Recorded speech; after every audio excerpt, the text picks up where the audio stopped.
BFM Business partenaire. Sommet BFM Patrimoine, 4e édition sur BFM Business. Le 21 juin prochain se tient le 4e sommet BFM Patrimoine au Carrousel du Louvre à Paris et comme à chaque édition, nos partenaires nous accompagnent dans les jours précédant l'événement et aujourd'hui c'est Frank Ingels qui est avec nous. Bonjour. Bonjour Vincent, bonjour à tous. Vous êtes le directeur de la distribution d'Intergestion REIM. Avec vous, on va parler de l'impact de l'inflation sur les SCPI.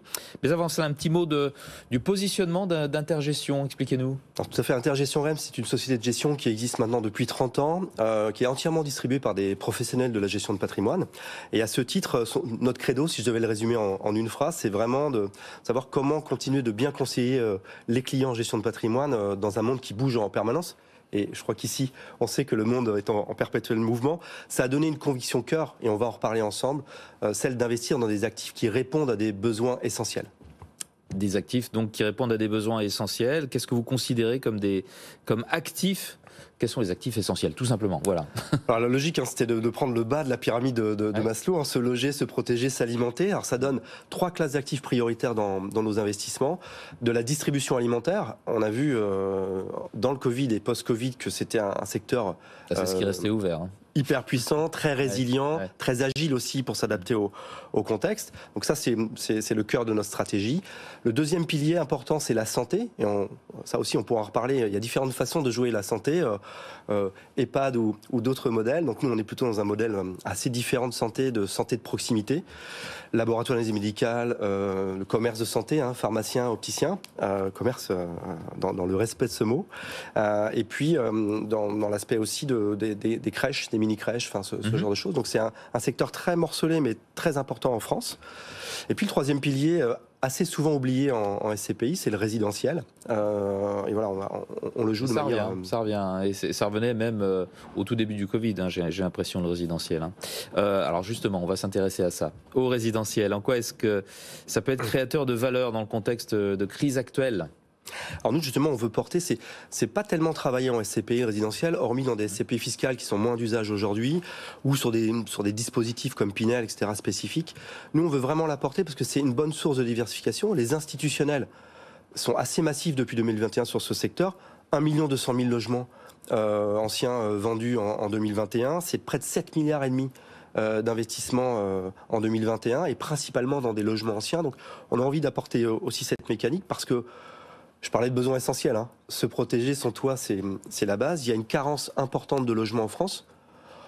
Les statistiques, l'INSEE ne sont pas toujours d'accord. C'est entre 350 000 et 500 000 logements qui manqueraient régulièrement chaque année en France. Donc on est sur une mécanique puissante. La rentabilité est moindre, mais il y a un niveau de protection qu'on estime très important sur le résidentiel. Et surtout, même si ça distribue moins de loyers, ça donne une valorisation qui reste forte. Un peu plus de 5% de hausse de prix en 2021 en moyenne sur la France entière. D'accord. Alors vous parliez des loyers justement. Dans quelle mesure ces loyers peuvent tenir le choc de l'inflation ? Alors c'est la grande question aujourd'hui dans toutes les classes d'actifs. En SCPI, on estime nous qu'on est très bien arrimé à l'inflation parce que nos loyers sont indexés.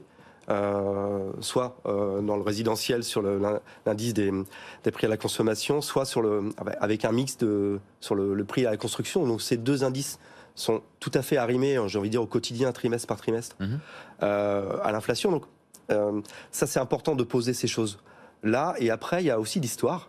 Parce que nous enseigne l'histoire. Voilà, je peux m'en souvenir vu ma barbe blanche, mais globalement, la dernière période d'inflation forte, c'est choc pétrolier 73 jusque 90, fin des années 80. Donc, voilà. Si on prend cette photo-là, les SCPI sur les mécaniques, ça fait 50 ans que ça existe, les SCPI.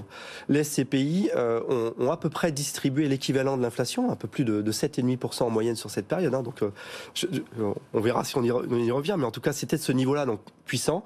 Et avec les valorisations des parts, donc des actifs, il y avait une différence moyenne entre l'inflation et ce que délivrait les SCPI d'un peu plus de 4% en moyenne. Et je parle du marché de 200. Donc c'est la valorisation qui a fait... La valorisation, plus l'indexation des loyers, c'est le combo magique. C'est la bonne recette, la sauce secrète pour être un bon rempart contre l'inflation. Alors après, où ira l'inflation, combien de temps ça durera, les analystes ne sont pas d'accord. Les tendances de nos grands financiers, on va dire, vont plutôt sur une inflation temporisée jusqu'à la fin 2023. C'est quand même très long.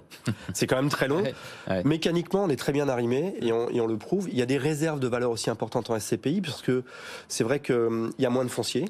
Quand on est dans des actifs professionnels, il y a des lois, la loi climat sur l'artificialisation des sols fait que on a quand même moins de foncier, donc il y a une valeur qui a tendance à s'améliorer. L'effet rareté. Et l'effet rareté, et après plus la science de chaque maison de gestion pour acheter le bon emplacement et au bon prix. Vous êtes surtout dans les grandes villes? Alors, nous, on est principalement en France et zone euro, et on va souvent aller en région, donc en dehors de l'Île-de-France, si on prend l'exemple de la France, pour rechercher aussi le maximum de valeur, à la fois de création de valeur en foncier, on va dire, et à la fois en distribution. Les taux sont meilleurs en région, et ça fait du sens aussi sur les classes d'actifs. Le cœur de cette stratégie, c'est Crystal Life, qui est notre dernière année en SCPI, et elle reprend ces 3 classes d'actifs dont on parlait ensemble: la distribution alimentaire, la santé et le résidentiel. Et c'est assez unique sur le marché. Ce qui est essentiel. Merci beaucoup, Franck Ingels, d'être venu nous voir, directeur de la distribution d'Intergestion REM, dans le cadre de ce 4e sommet BFM Patrimoine qui va se tenir le 21 juin prochain au Carrousel du Louvre à Paris. Sommet BFM Patrimoine, 4e édition, mardi 21 juin sur BFM Business.